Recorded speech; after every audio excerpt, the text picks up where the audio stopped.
पक्षात फेरबदलाच्या दृष्टीनं शिवसेना पक्षप्रमुख उद्धव ठाकरे यांनी आज मातोश्रीवर महत्त्वाची बैठक बोलावली आहे। सायंकाळी 6 वाजता होणाऱ्या या बैठकीला पक्षाचे मंत्री आणि आमदारांना पाचारण करण्यात येणार आहे।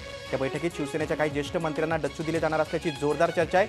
आगामी लोकसभा आणि विधानसभा निवडणुकीच्या दृष्टीनं पक्ष संघटन मजबूत करण्यासाठी मंत्री फेरबदलाचा निर्णय होणार असल्याचं सांगण्यात येते। पक्षातील 5 कॅबिनेट मंत्र्यांपैकी सुभाष देसाई, दिवाकर रावते, रामदास कदम आणि डॉक्टर दीपक सावंत हे 4 मंत्री विधान परिषदेतील आहेत। गेल्या 2.5 वर्षातील कॅबिनेट मंत्र्यांच्या कामगिरीवर उद्धव ठाकरे फारसे समाधानी नाहीयेत। तसं सत्ता असूनही कामं होत नाहीयेत। मतदारसंघात पुरेसा विकास कामांसाठी मुख्यमंत्र्यांकडून निधी मिळवून देण्यास कॅबिनेटचे मंत्री कमी पडतायत, त्याबद्दल पक्षाच्या आमदारांमध्ये रोष आहे आणि याच पार्श्वभूमीवर या बैठकीला विशेष महत्त्व प्राप्त झाले। डच्चू मिळणार आहे। शिवसेनेच्या विधान परिषद गटनेतेपदी अनिल परब यांची वर्णी लागल्याची माहिती सूत्रांनी दिली आहे। आज होणाऱ्या महत्त्वाच्या बैठकीत त्याची घोषणा होण्याची शक्यता आहे। विधान परिषदेच्या शिवसेना गटनेतेपदी गेल्या काही काळापासून दिवाकर रावते होते, मात्र मंत्रिमंडळात असल्यानं त्यांना शिवसेनेची भूमिका नीट मांडता येत नव्हती। नुकत्याच झालेल्या मुंबई महापालिकेच्या निवडणुकीत अनिल परब यांनी मोलाची कामगिरी करत शिवसेनेला आपला गड राखण्यास मदत केली होती। त्याचंच बक्षीस म्हणून त्यांची विधान परिषद गटनेतेपदी वर्णी लागल्याचं बोललं जाते।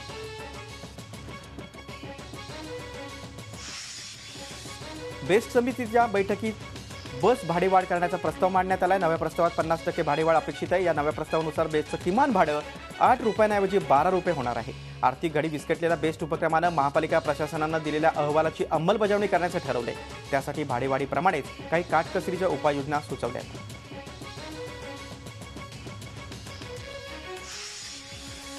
कर्जमाफीच्या मुद्द्यावर विधानसभेत आणि विधानसभागृहाबाहेर विरोधकांनी जोरदार गोंधळ घातला। उत्तर प्रदेश सरकारनं ज्या पद्धतीनं शेतकऱ्यांची कर्जमाफी केली आहे, त्याचप्रमाणे राज्य सरकारनं देखील कर्जमाफीची घोषणा करावी या मागणीसाठी विरोधक आक्रमक झाल्याचं पाहायला मिळालं।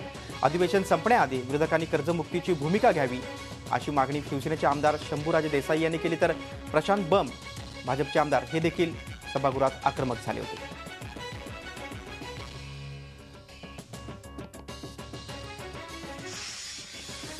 शेतकरी कर्जमाफीचे पडसाद विधान परिषदेत देखील उमटले। विरोधकांचा गोंधळ कायम असल्यामुळे विधान परिषदेचं कामकाज दिवसभरासाठी तहकूब करण्यात आलं। त्याआधी सभागृहाचं कामकाज सुरू होताच विरोधकांनी कर्जमाफीचा मुद्दा उचलून धरला। यूपी कर्जमाफी मॉडेलचा अभ्यास सुरू असल्याचं मुख्यमंत्र्यांनी सांगितलंय। त्यावर महाराष्ट्र राज्य मार्गदर्शन मागत आहे असं म्हणण्याची वेळ महाराष्ट्रावर येणं ही लाजिरवाणी गोष्ट असल्याची टीका राष्ट्रवादी काँग्रेसचे आमदार सुनील तटकरे यांनी केली। योगी आदित्यनाथ उत्तर प्रदेशमध्ये कर्जमाफी करू शकतात, तर देवेंद्र फडणवीस का करू शकत नाहीत असा सवाल तटकरे यांनी विचारला। तर उत्तर प्रदेश सरकारला जे जमलं ते फडणवीस सरकारला का जमू शकत नाही याचं उत्तर द्यावं असं नारायण राणेंनी म्हटलंय।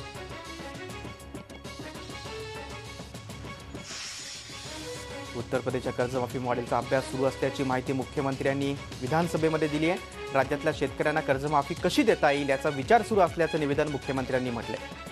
राज्य सरकार शेतकऱ्यांच्या पाठीशी असल्याचं देखील त्यांनी निवेदनात नमूद केलं। यावेळी मुख्यमंत्र्यांनी विरोधकांच्या संघर्ष यात्रेची खिल्ली उडवली।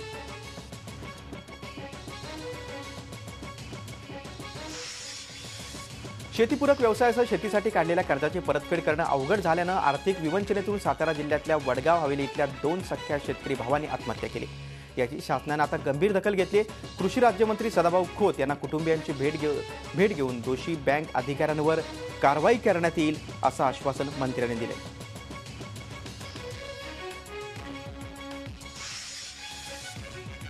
बुलढाणा जिल्ह्याच्या आदिवासी बहुल संग्रामपूर तालुक्यात शेतकऱ्यांना वीज वितरण कंपनीच्या छळामुळे आत्मदहन करण्याची वेळ आली आहे। संग्रामपूर तालुक्यातील शेतकऱ्यांना सुरळीत वीज पुरवठा होत नसल्यानं आणि वीज वितरण कंपनीच्या मनमानी कारभाराला कंटाळून मंगेश ढगे या टरबूज उत्पादक शेतकऱ्यानं चक्क राज्याचे कृषी मंत्री पांडुरंग फुंडकर यांच्या घरासमोर आत्मदहनाचा इशारा दिलाय।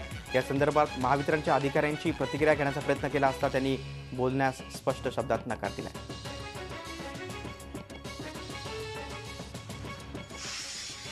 शेतकऱ्यांनी घेतलेली आक्रमक भूमिका आणि जिल्हाधिकाऱ्यांच्या मध्यस्थी यामुळे अमरावती जिल्ह्यातल्या अचलपूर आणि चांदूर बाजार इथली 2 तूर खरेदी केंद्र पूर्ववत सुरू करण्यात आली आहेत। नाफेडच्या माध्यमातून अमरावती जिल्ह्यातल्या अंजनगाव सुरजी, अचलपूर, चांदूर बाजार आणि चांदूर रेल्वे या 4 केंद्रांवरती तूर खरेदी केली जात होती। बाजारात ऐन हंगामात व्यापाऱ्यांकडून सरासरी 4200 रुपये प्रति क्विंटल दरानं तूर खरेदी करण्यात येत होती। त्याचवेळी या शासकीय खरेदी केंद्रातून शेतकऱ्यांना किमान 5500 रुपये प्रति क्विंटल हमी भाव मिळत होता।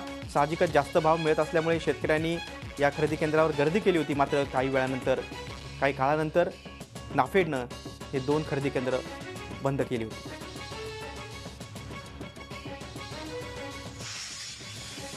केंद्र सरकारनं कांदा निर्यातीसाठीच्या 5% अनुदानाला 3 महिन्यांची मुदतवाढ दिली आहे। कांद्याचे दर कोसळू नयेत याकरिता निर्यातीसाठीच्या अनुदानाला ही मुदतवाढ देण्यात आली आहे। त्यामुळे कांद्याची 2 दशकातली विक्रमी निर्यात होऊ शकते। यापूर्वी राज्याचे अर्थमंत्री सुधीर मुनगंटीवार यांनी दिल्लीत केंद्रीय मंत्री रामविलास पासवान यांची यासंबंधी भेट घेतली होती। दरम्यान प्रत्येक 3 महिन्यांनी निर्यातीच्या अनुदानाला मुदतवाढ देण्यापेक्षा हा प्रश्न कायमचाच मिटवावा अशी मागणी कांदा उत्पादकांनी केली।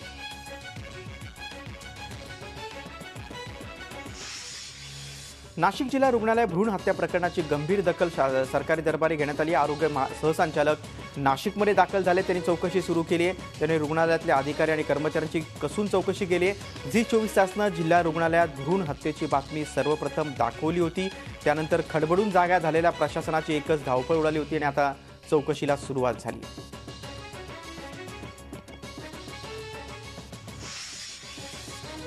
1993-94 ते 2016-17 या सलग 23 वर्षांच्या कालावधीमध्ये मुंबई महानगरपालिकेचं ऑडिट म्हणजेच लेखापरीक्षणच झालं नाहीये।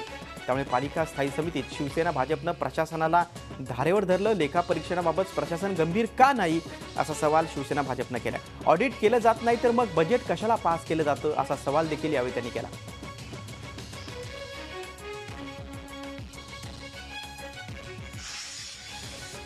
मुंबई महानगरपालिकेच्या स्थायी समितीमध्ये शिवसेना भाजपचे नगरसेवक आमने-सामने आलेत।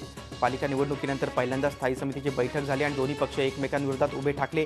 शिक्षण विभागासाठी सागवानच्या टेबल खुर्ची खरेदीच्या प्रस्तावावरून भाजप सेनेचे नगरसेवक आमने-सामने आले। सुमारे 2.25 कोटी रुपयांचा प्रस्ताव आहे। या प्रस्तावाला भाजपसह काँग्रेस, राष्ट्रवादी आणि सपानं विरोध केला। त्यामुळे हा प्रस्ताव रेकॉर्ड करण्याची नामुष्की शिवसेनेवर ओढवली।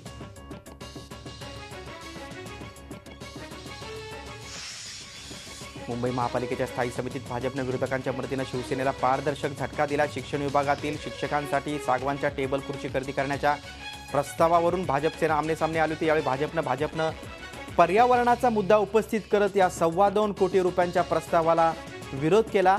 त्याच्या दर्जाबाबत देखील आक्षेप घेतला। त्यामुळे भाजपसह काँग्रेस, राष्ट्रवादी, सपानं देखील प्रस्तावाला विरोध केला। भाजपनं विरोधकांच्या साहाय्यानं हा प्रस्ताव बहुमतानं रेकॉर्ड केला।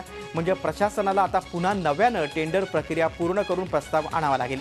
गेल्या 2 दशकात पहिल्यांदाच शिवसेनेची इच्छा असूनही बहुमत नसल्यानं प्रस्ताव पास करताना त्यांना अडचण आली आणि त्यांच्यावर नामुष्की ओढवली।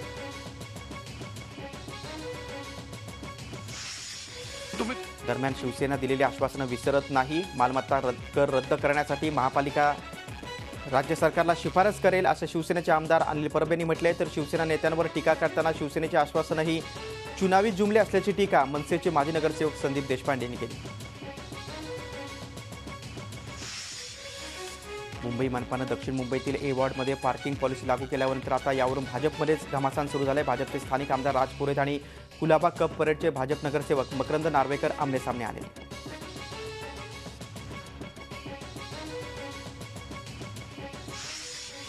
पुणे महापालिकेत भाजपनं पारदर्शक कारभाराच्या दिशेने एक पाऊल टाकलंय। स्थायी समितीच्या बैठकीला आता पत्रकार देखील उपस्थित राहू शकतील। स्थायी समितीचे अध्यक्ष मुरलीधर मोहोळ यांनी हा निर्णय घेतलाय। महापालिकेतील आर्थिक निर्णय विविध टेंडर स्थायी समितीत मंजूर होतात। त्यामुळे स्थायी समितीचा कारभार पारदर्शी असावा आणि या बैठकांना पत्रकारांना प्रवेश मिळावा अशी मागणी होती। स्थायी समितीचे अध्यक्ष मुरलीधर मोहोळ यांनी निर्णय घेत पत्रकारांना उपस्थित राहायला परवानगी दिली।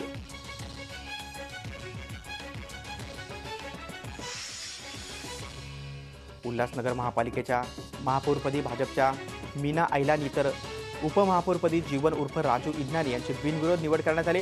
शिवसेनेसोबत 6 पक्षांनी सभात्याग केल्यानं ही निवडणूक बिनविरोध झाली। कोकण आयुक्तांनी 31 मार्चला साई पक्षांची गट म्हणून मान्यता रद्द केली होती। मात्र 3 एप्रिलला पुन्हा कोकण आयुक्तांनी साई पक्षाला गट म्हणून मान्यता दिली। त्यामुळे नाराज झालेल्या शिवसेना आणि आरपीआयनं कोकण आयुक्तांचा निषेध करत या निवडणुकीतून सभात्याग केला। त्यामुळे निवडणूक बिनविरोध झाली। झी 24 तास रहा एक पाऊल पुढे।